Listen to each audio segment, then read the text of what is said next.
Hi friends, అందరూ ఎలా ఉన్నారు? అండ్ ఇంకా మేమైతే ఇక్కడ మసీద్ ఉంది కదండి, మసీద్కి అయితే వెళ్తున్నాము. ఎందుకంటే పిల్లలకి తాయెత్తు కట్టిద్దామని చెప్పి నాకు అది చాలా నమ్మకం అండి. పిల్లలకి ఏదైనా హెల్త్ బాగాలేకపోతే హాస్పిటల్కి చూపిస్తాను. అండ్ హాస్పిటల్ చూపించిన తర్వాత కూడా వాళ్ళు బాగా నీరసంగా కానీ ఉంటే నేను కంపల్సరీ మసీద్కి అయితే తీసుకెళ్ళి అక్కడ ఉన్న బాబా చేత అయితే నేను మొత్తం ఈ తాయెత్తులు అయితే కట్టించేస్తాను. అందువల్ల ఇప్పుడు వెళ్తూ ఉన్నాను. ఫస్ట్ మా పెద్ద బాబుకి అయితే వామిటింగ్స్ అండ్ మోషన్స్ అవుతున్నాయి అండ్ ఫీవర్ కూడా. తీసుకెళ్ళాను, చూపించాను, కొంచెం పర్లేదు.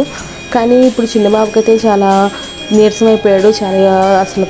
చాలా యాక్టివ్గా ఉంటాడు, బట్ వాడు చాలా నీరసం అయిపోయాడు. అందుకని తీసుకెళ్ళి ఇద్దరికి తాయెత్తులు అయితే కట్టించేసాను. ఈ వీడియోస్ లేట్ అవ్వడానికి కారణం కూడా ఇదేనండి. నా పిల్లలకి బాగాలేదు అండ్ నాకు కూడా బాగాలేదు.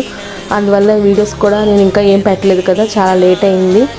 అండ్ ఇంకా పిల్లలకి హెల్త్ బాగాలేకపోతే మనకేం అర్థం కాదు కదా. సో ఇంకా నుంచి అయితే రెగ్యులర్గా నా